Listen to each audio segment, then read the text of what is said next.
Thanks, Krish. An MP has accused Warwickshire Police of a cover-up over a secret deal they made with the Warwickshire Hunt. Earlier this month, we reported how a legally binding order was imposed on the Hunt following reports that their horses and dogs were disrupting traffic. We also reported that the order was replaced by a secret protocol between them and the police. That second deal now seems to have abruptly ended. Our chief correspondent, Alex Thompson, has been speaking to hunting's governing body to find out what it has to say about its image. And just to warn you, his report does contain distressing images. Hunting, the modern legal method. Make sure it's tight so it doesn't fall off. The clove oil, 2 drops. Clove oil. Hounds go mad for it. James takes us through preparing to lay the trail. And off he goes. Uphill, down dale, laying out the scent. Which means sometime later the hounds and riders follow, occasionally lose and follow again the scent. Nothing gets killed, no law is broken. This, however, is a different story. From foxes buried alive underground in bags to drone footage capturing one being ripped apart, to others being dug out and thrown to the hounds. This programme has been reporting crimes of illegal hunting such as this time and time again.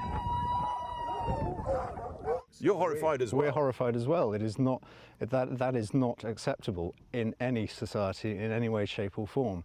And I think that the record shows that they were dealt with very swiftly and very robustly. So 20 years of a fox hunting ban have meant 20 years of foxes being torn apart by hounds, which leaves those in charge of hunting with one fundamental question.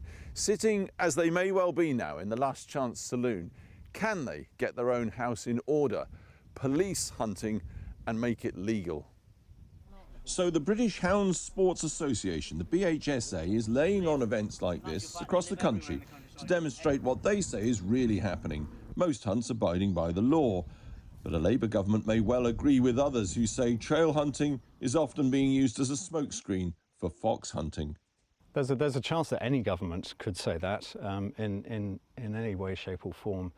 What we have to do, the challenge for us, is to demonstrate to the world, and as you've seen today, that trail hunting is a legal, legitimate, well-regulated activity that does not need outside interference. The Hunting Act does what it was intended to do.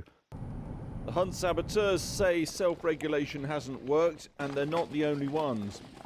There is no chance that any hunts are operating legally, 100% of the time with trail hunting. It's a complete sham and fiction. It's designed to get around the law, and that's not acceptable in this country. We don't do that. We don't continue with laws that are clearly failing. But when leading police officers also say that the law on trail hunting are just a smokescreen for illegal fox hunting, trail hunting has one very big problem. In 19 years we've learnt a lot since the ban came in, and still learning. So we have adapted, we've changed, we've still got people that are not doing us any favours. We appreciate that, and we're trying to weed those out and deal with it. Can hunters then police hunting? But can the police police it either? Earlier this month we reported on the Warwickshire Hunt, seen in this footage blocking the roads and stopping an ambulance, and how they'd cut a secret deal with Warwickshire Police to avoid appearing in court. Since our broadcast, that deal has mysteriously disappeared. The force claimed the deal was temporary, but refused to produce any evidence to prove that when asked. Warwickshire Police say they'll publish a code of conduct for trail hunting before the next season begins.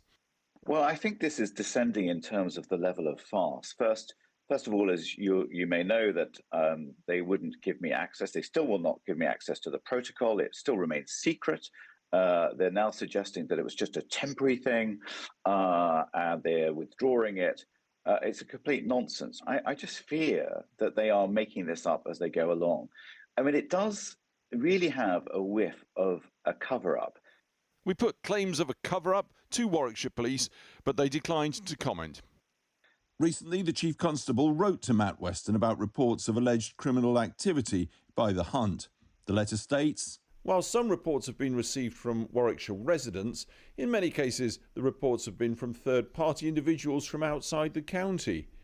We asked Warwickshire Police to explain why crime reports from someone outside the county matter less than people who live there.